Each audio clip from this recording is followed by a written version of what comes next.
Bonjour tout le monde, nous allons passer au module numéro 3 qui concerne la gestion de projet, la planification, la mise en œuvre et le suivi et évaluation. Au terme de ce module, vous devrez avoir des connaissances sur les parties prenantes d'un projet, sur les différentes structures organisationnelles, sur le contexte et l'environnement d'un projet, sur les processus et groupes de processus, avoir une notion de planification et bien connaître les domaines d'activité d'un projet qui concerne donc la gestion de l'intégration, du contenu, les délais, les coûts, la qualité, les ressources humaines, les communications, les risques, les approvisionnements. En parlant d'approvisionnement, c'est la traduction de procurement, comme on dit en anglais, et en français, les gens diraient beaucoup plus la passation des marchés. Et aussi, vous allez acquérir certaines notions de suivi et évaluation. Qu'est-ce qu'un projet? Le projet est une entreprise temporaire visant à créer un produit, un service ou un résultat unique. Le projet est un effort organisé pour faire quelque chose d'utile ou atteindre un résultat final utile. Qu'est-ce qu'un programme? Un groupe de projets mené de façon coordonnée en vue d'obtenir des bénéfices inenvisageables si les projets étaient menés séparément. Dans tout ça, maintenant, le management de projet se définit comme étant la méthode, ou bien l'ensemble de techniques et outils utilisés pour planifier, estimer, contrôler les activités en vue d'atteindre l'objectif dans les délais, le budget et le respect des spécifications.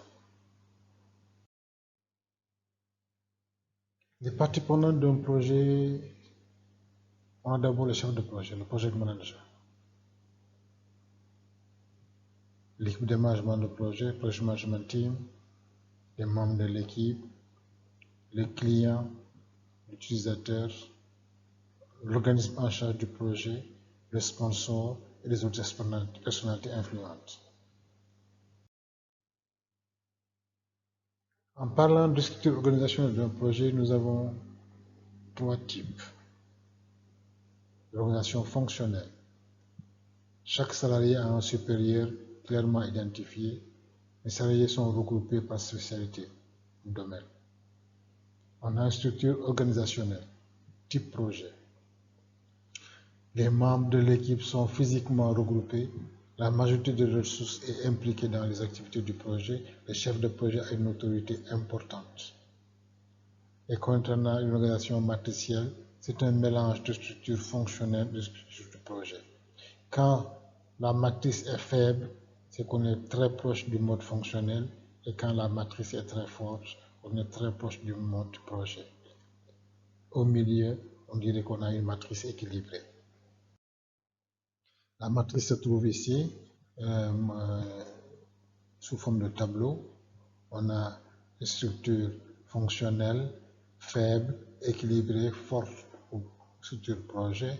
On a différents points liés à l'objectif du chef de projet, la disponibilité des ressources, au contrôle des ressources du projet, au rôle du chef de projet et au personnel administratif qui est associé au projet. Quand l'autorité du chef de projet est faible ou pratiquement inexistante, on tend vers la structure fonctionnelle. Quand son autorité est haute, totale, on tend vers la structure projet. C'est comme si le personnel administratif aussi suit un peu cette autorité du chef. Ils doivent être à temps plein dans la structure projet ou bien à temps partiel quand on parle de structure fonctionnelle. Et vous voyez, la matrice donne une bonne compréhension des différentes structures d'un projet. L'environnement du projet et son contexte. Quelles sont les compétences requises pour un manager, un chef de projet? Il doit avoir une connaissance du domaine fonctionnel, du métier et ou technique, domaine technique ou fonctionnel spécialisé, entre autres, connaissance des normes et réglementations, avoir une connaissance de l'environnement du projet, environnement social, environnement culturel, environnement politique, environnement international et environnement physique. Quand on parle d'environnement social, il faut bien comprendre certaines choses par rapport au pays, là où on veut faire son projet. C'est très important pour pouvoir nouer de bonnes relations avec les gens qui sont censés être des parties prenantes du projet. Il doit avoir un savoir-faire dans les relations interpersonnelles, leadership, aptitude à diriger, capacité à construire, motiver, influencer une équipe, avoir une communication efficace, une habileté en négociation et gestion des conflits, une bonne conscience politique et culturelle. Le chef de projet doit avoir 4 fonctions principales. Il doit savoir planifier, organiser, mener et diriger et en fin de compte contrôler. On parle de processus et de groupes de processus. Le processus étant une séquence logique d'actions et d'activités destinées à produire un résultat prédéfini. C'est un ensemble de produits, résultats et services exécutés par l'équipe du projet. Les processus sont classés en 2 catégories. Les processus de gestion de projet et les processus orientés produits. Le processus de gestion de projet vise à organiser et réaliser et suivre les travaux du projet. Ils sont applicables à tous les projets. Tandis que le processus orienté produit définissent et créent le produit qui est la raison d'être du projet. Ils sont spécifiques au domaine d'activité, au métier. Le processus de management de projet se répartit entre 5 groupes de processus. Démarrage, initiation, planification, exécution, surveillance et maîtrise et clôture du projet. Ça, c'est les 5 groupes de processus qui sont bien définis par le PMI, le Project Management Institute, basé à Washington. Formulation d'un plan stratégique. Qu'est-ce qu'une stratégie? C'est une série d'étapes conçues pour évoluer d'une situation à une autre, donc d'un point de départ à un objectif bien clair fixé. La planification stratégique, c'est plusieurs étapes définies en termes de programme ou d'initiative pour amener une entité, l'État, la communauté régionale, le continent, une situation initiale dite de base ou de référence à un objectif bien précis ou situation finale désirée. La planification stratégique est l'évaluation et la mise en marche de plusieurs actions et programmes dans le but d'atteindre des objectifs fixés. Ces actions et programmes peuvent être à court, moyen ou long terme. Les principales étapes d'un processus de planification stratégique peuvent être résumées en 3 points. D'abord, l'analyse stratégique, dans laquelle nous faisons la préparation et l'évaluation préliminaire, la vision actuelle de l'autorité et l'analyse FFOM ou l'analyse SWOT, force, faiblesse, opportunités et menaces, strength, weakness, opportunities and threats. On a l'étape numéro 2 qui est une étape d'orientation, la vision, la mission, l'objectif et priorité, le plan opérationnel, les prévisions financières et la mise en œuvre. On a un plan d'action, la mise en œuvre et de suivi. Les principes d'un processus de planification stratégique peuvent être résumés ainsi. L'analyse stratégique, c'est comme si on nous posait la question, l'autorité, qu'est-ce l'autorité? L'autorité est on définit. L'orientation, que veut l'autorité? La mise en œuvre, que doit faire l'autorité? Ces 3 étapes sont très claires dans le processus de planification. La planification stratégique permet de répondre aux 5 questions suivantes. Où en sommes-nous? Quels résultats souhaitons-nous obtenir? Comment pouvons-nous les obtenir? Comment organiser la mise en œuvre? Comment allons-nous mesurer nos progrès? Une fois qu'on répond à ces 5 questions, notre planification stratégique est directement achevée. Le comment organiser la mise en œuvre est en fait une série de 7 questions sur le site QQOQCCP. Qui fait quoi? Où faut-il le faire? Quand faut-il le faire? Comment faut-il le faire? Avec combien faut-il le faire? Et pourquoi faut-il le faire? Et à travers cette question, on se retrouve avec des activités du management de projet. d'où ces activités qu'on considère comme étant l'intégration, le contenu, les délais, les coûts, la qualité, les ressources humaines, les communications, les risques et la passation des marchés. Le management de l'intégration du projet comprend les processus et les activités qui permettent d'identifier, de définir, de combiner, d'unifier, de coordonner les différents processus et activités de management de projet au sein des groupes de management de projet. Ces processus sont nécessaires pour s'assurer d'une bonne intégration de tous les éléments du projet, arbitrage entre les objectifs et les solutions contradictoires. C'est durant cette activité que le projet est officiellement lancé.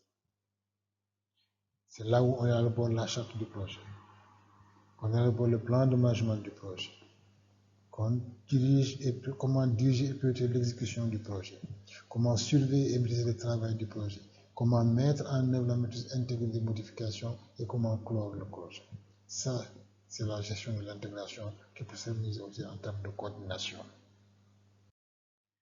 Toujours pour l'intégration, c'est dans cette activité qu'on calcule la profitabilité des projets par les ratios bénéfices-coûts, bien par le nombre de périodes à partir duquel les revenus sont supérieurs au coût, par la valeur actuelle des futurs cash flows, la valeur actuelle nette, la VAN, qui est égale au total actualisé des revenus, au total actualisé des dépenses, et par le taux de rentabilité interne.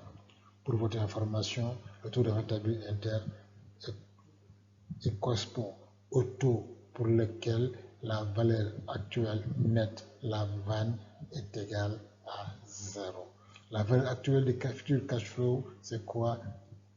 C'est l'ensemble des recettes moins l'ensemble des dépenses. Elle devient une valeur actuelle nette quand on inclut le taux d'intérêt. C'est nous permet après de calculer le taux de rentabilité interne. Le management du contenu du projet comporte des processus visant à s'assurer que le projet comporte tous les travaux et rien que les travaux nécessaires en vue d'atteindre l'objectif du projet.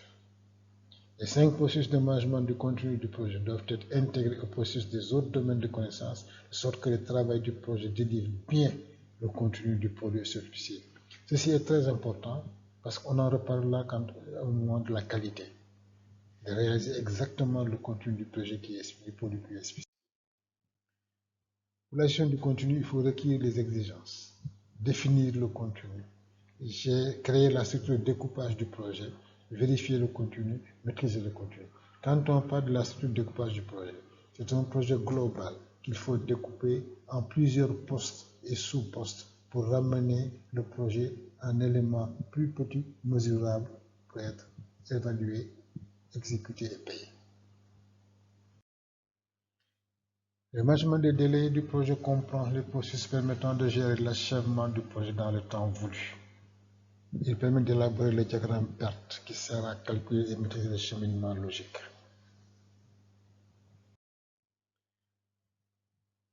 Pour ça, il faut identifier et définir les activités, les organiser en séquence, estimer les ressources nécessaires, estimer leur durée, élaborer un échéancier et maîtriser cet échéancier. Pour l'élaboration de l'échéancier, c'est le processus consistant à élaborer l'échéancier du projet à partir de l'analyse des séquences d'activités, des durées, des besoins en ressources et des contraintes. Pour élaborer l'échéancier, la méthode la plus utile est celle du chemin critique. Calcul des dates au plus tôt, au plus tard, des marges totales et des marges libres du chemin et des activités critiques. Le chemin critique désigne l'ensemble des activités à accomplir afin que le projet soit terminé à la date définie.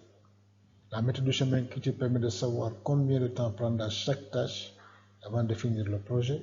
Cette information est utilisée pour déterminer la date de fin du projet. En voulant dessiner un réseau PERT, Programme Evaluation and Review Technique, on a des réseaux en nœuds. Les tâches sont égales aux nœuds et les liaisons sont égales à des flèches. Les types de liaisons que nous pouvons avoir: fin à début, début à début, fin à fin, début à fin, fin à fin, la fin d'une tâche utilise la fin de l'autre. Alors que début à début, une tâche peut débuter dès que l'autre a débuté. Pour faire donner cette nuance, les liens les plus connus sont de fin à début et de début à fin. Et le fin à début est d'ailleurs la plus utilisée quand on parle de diagramme PERT. C'est ici un peu schématisé pour vous donner un peu l'exception. Fin à début, comment ça se met sur le diagramme PERT. Début à début, nous avons aussi fin à fin ou bien début à fin. Pour la gestion du délai, nous avons un système de codification sous forme de tableau. On a le nom de la tâche. On peut l'écrire sous forme de A, B ou 1, 2, ainsi de suite. La durée de la tâche. Donc D, durée, ou T, timing. Nous avons une première case qu'on peut appeler DTO, ou date de début au plus tôt. En anglais, ils ont en général ES, Early Start. Ou bien on a FTO sur l'autre case, date de fin au plus tôt, ou EF, Early Finish. Les cases suivantes, en bas, nous avons DTA, date de début au plus tard, ou LS en anglais, Late Start, et date de fin au plus tard, ou LF, Late Finish. Les dernières cases nous donnent la marge totale, total float, ou la marge libre, free float. Et ce tableau nous permet d'avoir un diagramme de cette sorte où on a quand même une séquence d'activités reliées par des flèches. La gestion des coûts correspond au processus relatif à l'estimation, l'établissement du budget et la maîtrise des coûts dans le but d'achever le projet en restant dans le budget approuvé. Elle permet d'estimer les coûts. Le processus consiste à calculer une approximation des ressources nécessaires à l'accomplissement des activités du projet. Elle permet de déterminer le budget et elle permet d'assurer la maîtrise des coûts, qui consiste à surveiller l'état du projet dans le but de mettre à jour son budget et gérer les modifications affectant la référence de base des coûts. La maîtrise des coûts se fait par le management de la valeur acquise, Earned Value Management. Le management par la valeur acquise correspond à des indicateurs cumulés et exprimés en valeur monétaire pour mesurer la performance en termes de délai et de coûts du lancement jusqu'à la clôture du projet. La mesure de la performance se fait par comparaison de la valeur du travail planifié, plan value, égale PV, à celle du travail réellement accompli, valeur acquise, earned value, EV, et à celle de ce qui a été réellement dépensé, actual cost, AC. Les fiches de mesure pour effectuer le management par la valeur acquise. Ces fiches sont ici. Vous avez toutes les formules possibles, mais ce qui nous intéresse le plus dans ce tableau, c'est ce qu'on appelle SV, CV, SPI, CPI. Ça nous permet de calculer si le projet est en avance ou en retard. SV, Schedule Variance. Si on est en train d'être en sur- ou sous-consommation, Cost Variance. Si on est en train de maîtriser le délai, Schedule Performance Index, SPI. Et si on est en train de maîtriser les coûts, CPI, le Cost Performance Index. Donc, ces quatre valeurs sont très importantes en matière de gestion de projet. La gestion du délai et de coût, il nous faut d'abord élaborer la structure de découpage du projet, ou le WBS en anglais, le Work Breakdown Structure. Ici, on a un système qui est le projet, qui est subdivisé pour arriver vraiment à des éléments beaucoup plus maîtrisables, beaucoup plus petits dans le cadre de la gestion. Ici aussi un autre modèle. L'estimation des délais et des coûts. Ça peut se faire par jugement d'expert, Ça peut faire par estimation, par analogie, avec un projet d'activité antérieure, par estimation paramétrique, estimation par la méthode de 3 points. La méthode de 3 points, on a la moyenne de l'estimation pessimiste de la durée ou du coût, plus l'estimation optimiste de la durée ou du coût, plus l'estimation de la durée ou du coût la plus vraisemblable. C'est le calcul de la moyenne selon la méthode PERT. L'estimation en provisionnant un timing pour le risque, marge d'incertitude, sous forme d'une réserve en pourcentage ou en nombre de jours. Remarque, l'estimation de la durée ou du coût d'une activité dans la méthode PERT, méthode de 3 points, on a O, estimation optimiste, P, estimation pessimiste, V, estimation de la durée ou bien du coût attendu la plus vraisemblable. La durée du coût attendu donc, est égale à O plus P plus 4V divisé par 6. L'écart type de l'activité peut être estimé par l'estimation pessimiste moins l'estimation optimiste divisé par 6. La gestion de la qualité. La gestion de la qualité correspond au processus et aux activités qui déterminent la politique qualité, les objectifs et les responsabilités en matière de qualité afin que le projet réponde aux besoins pour lesquels il a été construit. La gestion de la qualité porte sur la mise en œuvre de l'assurance qualité qui porte sur le processus de fabrication du produit et la mise en œuvre du contrôle qualité qui porte sur les livrables eux-mêmes. La gestion des ressources humaines qui correspond au processus d'organisation, de management et de direction de projet, mais qui comprend aussi l'élaboration du plan des ressources humaines, la construction, le développement et la conduite de l'équipe du projet. La gestion de communication correspond au processus requis pour assurer en temps voulu et de façon appropriée la création, la collecte, la diffusion, le stockage, la récupération et le traitement final des informations du projet. Elle comprend les activités d'identification des parties prenantes et de management de leurs attentes, de planification, de diffusion des informations et de compte rendu de la performance. La gestion des risques, qui correspond aux activités d'identification des risques, de la mise en œuvre des analyses qualitatives et quantitatives des risques, de leur planification, de leur surveillance et de leur maîtrise. La gestion des risques, il faut d'abord définir le risque comme une ou plusieurs causes, une probabilité d'apparition et un ou plusieurs impacts. L'impact multiplié par la probabilité donne ce qu'on appelle la criticité du risque.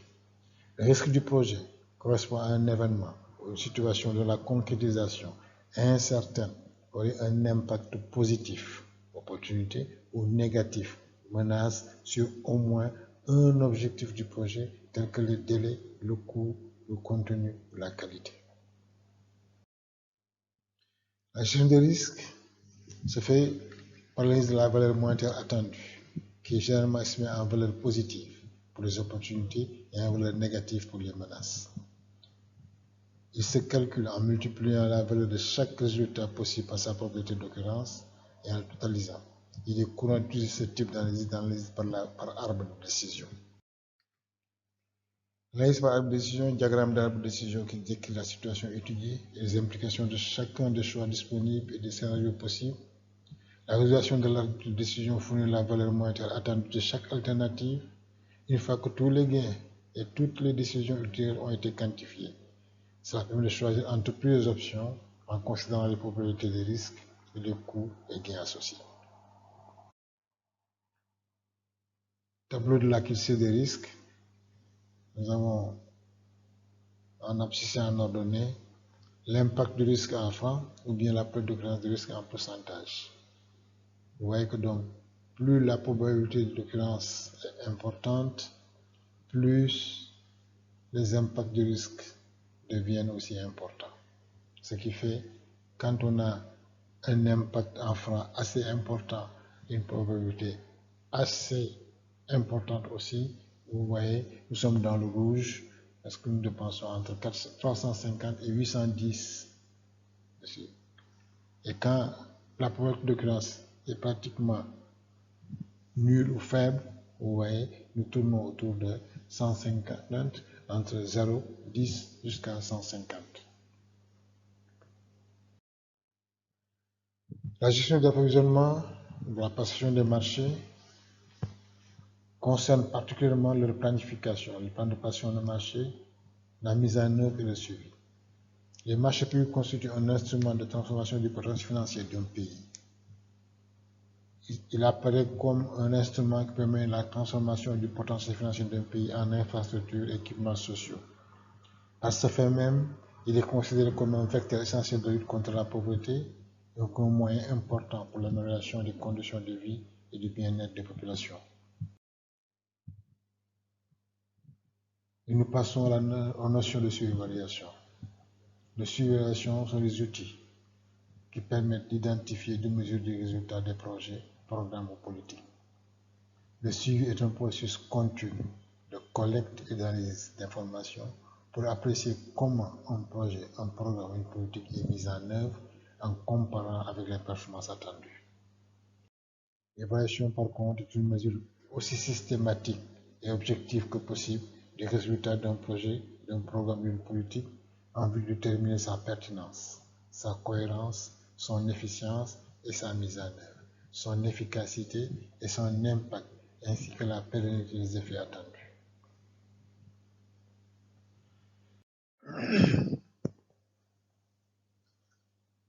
Nous pouvons, en matière de notion de surévaluation, avoir différents types d'indicateurs. L'indicateur d'impact, l'indicateur de résultat, l'indicateur d'extra, l'indicateur de processus et l'indicateur d'entrant. Tous ces indicateurs nous permettent d'élaborer ce que nous appelons la gestion axée sur les résultats, avec cette notion d'input, d'output et d'outcome. Ou bien plus détaillé, l'input nous permet d'avoir des activités qui vont nous sortir un output. Cet output, en fonction de sa durabilité, nous donne ce qu'on appelle l'outcome. Et l'outcome nous permet d'avoir l'impact du projet de notre activité. En termes plus détaillés, l'input, c'est quelles sont les ressources financières et physiques allouées aux activités. L'utilisation de ces ressources pour générer des produits et des services. L'output, c'est les produits et services obtenus. L'outcome, qui sont les bénéficiaires et utilisateurs des services? Y a-t-il un changement de comportement une fois que ces produits et services ont été obtenus? Le changement obtenu est-il à long terme? Répond à la notion d'impact.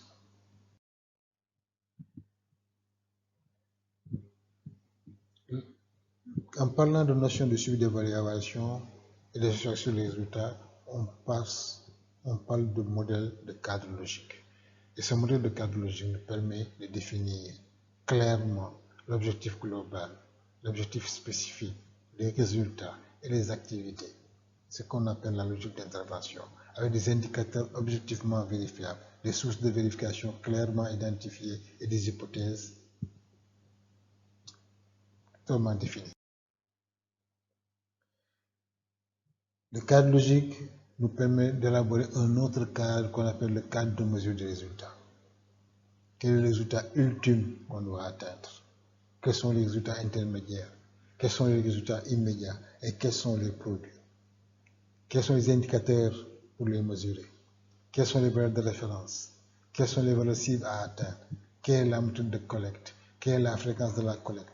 Et qui est responsable de la collecte? Une fois qu'on a ce tableau qui est renseigné, on est vraiment lancé dans la gestion axée sur les résultats.